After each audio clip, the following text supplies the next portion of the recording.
you do go in, at least schema therapy or other trauma therapies like EMDR, their view on borderline is you address these traumas, like you said, like research shows that 2/3, and some research even says like 80+% Uh-huh. of the patients have traumas.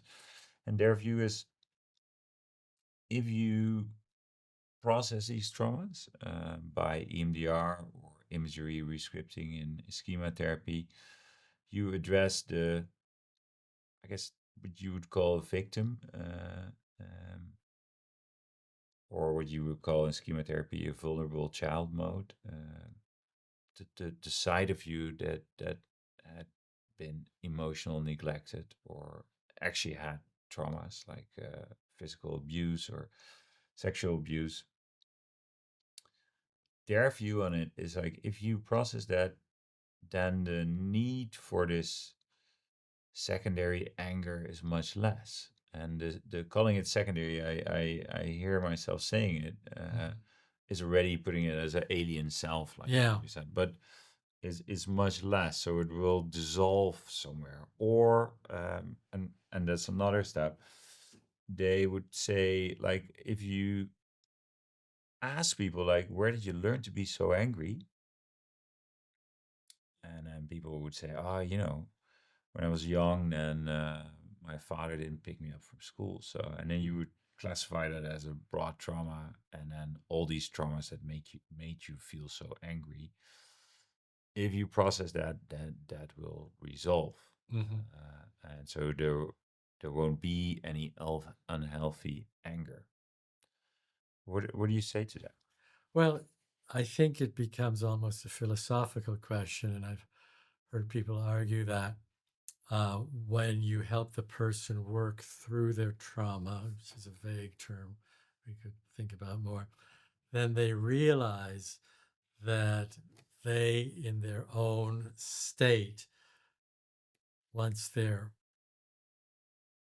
I don't know what the word is, say, free of the trauma or have resolved the issue with trauma, then they have an unconflicted internal state of human goodness, which I wish were possible. I don't know if that's what they're saying. Human goodness would be too much, maybe. Probably they would say, sure, human goodness, but also some, not so goodness or Well, anger even, but healthy anger. well, let me just finish my argument, and then we'll get back to that because maybe there's less difference than I'm aware of. But I have had students who has said our other professor um, has taught us that human nature is the way Jean-Jacques Rousseau talked about it, that there's a basic human goodness that's only corrupted when people enter into interactions with the world, and that anything that might be considered a negative emotion is the impact of outside forces, not part of human nature. Right. Now, I was very surprised to hear that, but it's a relatively well-known teacher who was teaching that to my students who heard a different opinion from me. So I'm assuming that, and I know this gentleman, and he's a very smart guy. So, I'm a little surprised he took it that far, but I was just, Yeah. yeah. But you're saying, so tell me about the concept of healthy anger. What is the concept of healthy anger from the schema point of view or the mentalization point of view? Like how I understand it is unhealthy anger would be pushing people away, right? So what we saw today in the role plays is that you push people away. And healthy anger is more limit setting in a healthy way when people cross your But you see, borders. I think I understand better.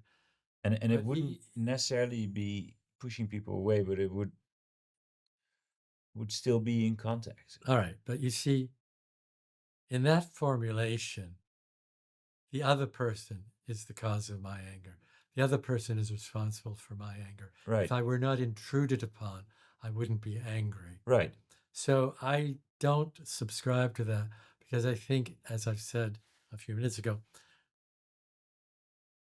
aggression is part of what exists in our brains. But I don't think in that definition I just said it's necessarily the other person that is the cause of it, or maybe sometimes it Well, is. you said, yeah, when the other person intrudes, then I have a right to my anger.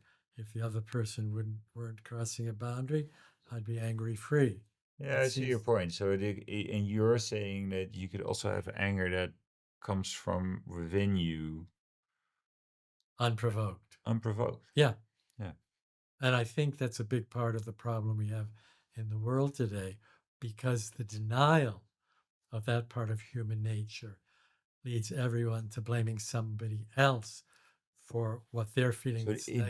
it does in the end become more philosophical, because then the view of, and I hope I put it right, but I think I do kind of, for schema therapy, but also for these trauma therapies. If you resolve all of that, people will be good. Yeah. Kind of. And I'm sure I'm not doing justice to everything they say, but it kind of is. And you say this is not it. Human nature I is wish it were, inherent. but I To, think we all have inherent innate aggression yeah. as part of us and is going to have an impact even if we're not treated badly. Some of my patients will say after a while, "Oh, it's really interesting. Now I realize how much I appreciate when somebody's treated me badly, because then I feel I have a carte blanche.